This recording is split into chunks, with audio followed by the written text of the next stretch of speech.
Go ahead. Ready? Everybody, this is Jeff Wasserman. He's definitely our better half at work.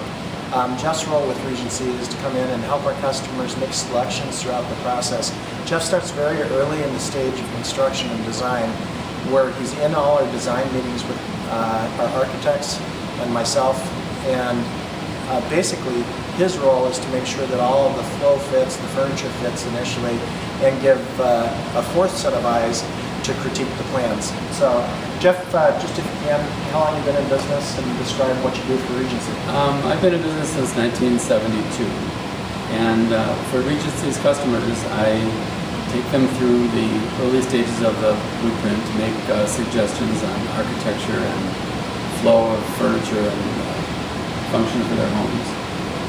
Get to know the people, get to know their needs, get to know the style they want to develop, and we go through the early stages, and then after they have finalized everything, we make the selection process at the various vendors and try to keep within their budgets and suggest items for them that would make their house better. One of the things that as you start to work with Regency, you realize that we're a complete team, and you have to surround yourself with an incredible team to be able to build homes like these, or just to make the process more fun and enjoyable for people. But Jeff, I know in certain areas of the home you will control people's budget, other areas you let them spend more. How do you go about that? Well, it's usually in areas that are more important to them. We try to spend the money where it's going to show, and where it's not so vital, we try to conserve dollars. During the selection process, everyone always finds one or two items that are out of the box and out of their budget. And so we try to make those items fit by making other things a little less expensive.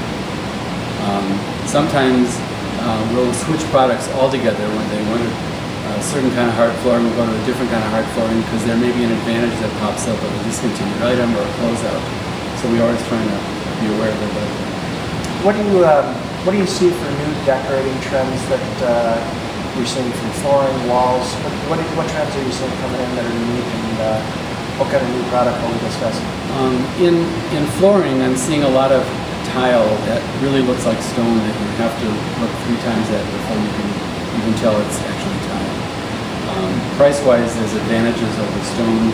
It's cheaper to install labor-wise, and it's less maintenance.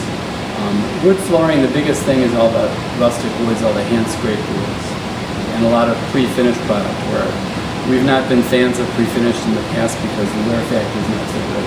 The new pre-finished floorings have more durability, and there's some dollar advantages to using those products.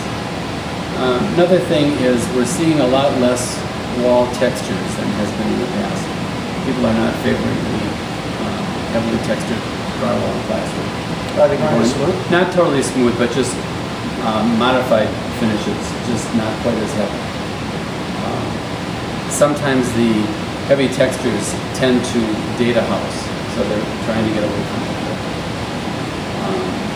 Another thing is trim, painted trim and stained doors is being introduced a lot. We've used it for years, but to a modified degree, people are more accepting of it. And the other thing is, I think people are trying to get a little more conservative in the architecture, not boxing into a specific style, because they don't want to box themselves into a dated look. Interior or exterior? Interior and exterior. Okay. Yeah. So more timeless? More timeless. Still, some of the things that we've been doing, high ceilings and high doorways, are still very popular.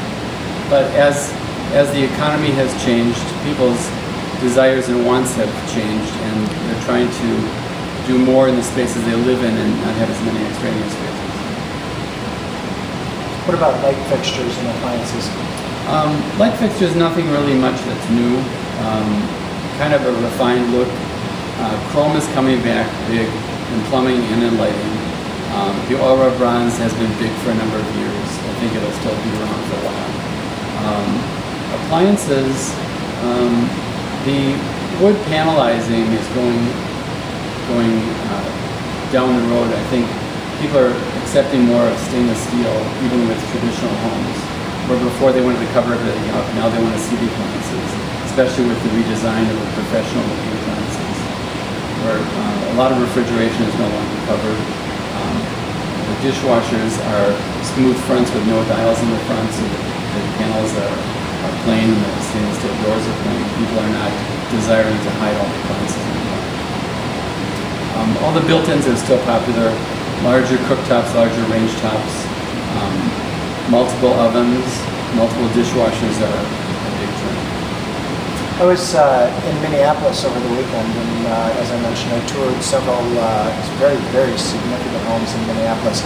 Two of the things that I found interesting is I'm seeing multiple species being used in a bin. So I'm seeing cherry woodwork on the wainscoting. I'm seeing painted window casing, but I'm seeing walnut in the ceiling, which kind of surprised me. And the other thing is I'm not seeing wine cellars encased in a large room anymore. I'm seeing wine cellars with maybe a 600 case rack in a rounded wall that is only allowing you to walk in, grab a bottle of wine in the refrigerated compartment. But the wine cellar itself was more like, more like this, actually this bar area where, Nick, if you could point to the bar, in the center of the bar, what we would have is that back wall would be, for example, some kind of a refrigerated area, and then you have a detail like this that would have a tasting table in the middle so that your wife feels comfortable sitting in a regular heated space, but you still have the conditioned space. I'm also seeing a lot of plans with wine serving and wine storage areas in dining rooms. I love that because idea. A lot of people don't use the wine room in the lower level of the rec room. They may use wine more upstairs in the main living areas. I would love that idea. And actually, that's something we should probably try and incorporate into our model. If you have that back wall with this refrigerator, like you're saying, right, you could do that in the dining room. Or it could be a refrigerated wine cabinet with a decorative front. Yeah. A full height one. Seeing a lot of that. Trash compactors are coming back big. Why are trash compactors coming back? Well, with the recycling rules, people are going in for it big time. When they want more than one garbage can in the kitchen, and they'll do bottles or cans in the recyclers. What about sanitary? Is it sanitary? The new ones are really nice. They compress it very tight, and they have sanitary sprays built in. Large families are liking it a lot rather than having so many bags of garbage. As far as the multiple species of wood, we're doing a house now, one of the houses on Kentucky Lake, where the floor is a mahogany, the stained woodwork is alder, and there's some painted woodwork also. So that's a trend, just mixing species and mixing woods has been a trend for quite a while. We have another home that's going right now that I think is going to set a trend in Wisconsin for architecture. It's more of a Rocky Mountain Aspen style home. In all the years that we've built houses, it's probably one of the favorite homes I've ever built. What do you think? Well, it's kind of a hybrid between a Western style and contemporary.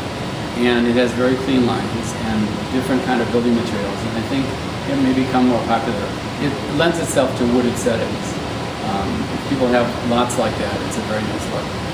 We have another customer that I'm super excited about because they're going to be building an ultra-contemporary home. What do you think about contemporary coming into Wisconsin? Because I saw a lot of it in Minneapolis, and half the homes I toured when I was in Dallas with the other builder were all contemporary. Well, a lot of Wisconsin always kind of bucks the trend because it's so conservative. And historically, more contemporary homes don't sell as well as other styles. That being said, Minneapolis has always had a lot of contemporary, furniture-wise and design-wise, they have a lot of it. I think one of the trends maybe we see, because of the economy, contemporary is sometimes less expensive to build than traditional because you don't have as much detail. So I think maybe in getting into simplistic blueprints and simplistic houses, people may be wanting more contemporary. If you go to the furniture stores, contemporary is big in furniture, and it's big in appliances, and it's big in lighting. There's a lot of introductions coming in. I think, as everything else, we'll probably have resistance to it in Wisconsin for a while. Eventually, we'll. Now, a part of the process when I was in Minneapolis this weekend was to interview my builder. I think there's. What? I just saw cars pull up, so you might want to wrap it up soon. Yeah. Okay.